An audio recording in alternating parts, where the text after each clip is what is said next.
बिस्मिल्लाहिर्रहमानिर्रहीम। बीवी से हम्बिस्री से पहले की दुआ।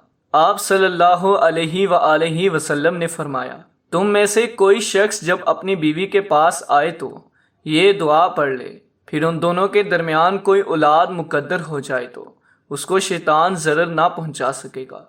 बिस्मिल्लाहि अल्लाहुम्मा जन्निबना शैताना व जन्निबी शैताना मा रज़क़तना।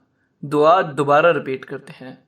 बिस्मिल्लाहि अल्लाहुम्मा जन्निबना शैताना व जन्निबी शैताना मा रज़क़तना।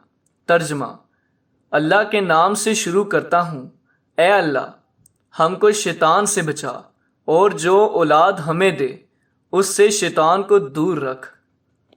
जज़ाकल्लाह।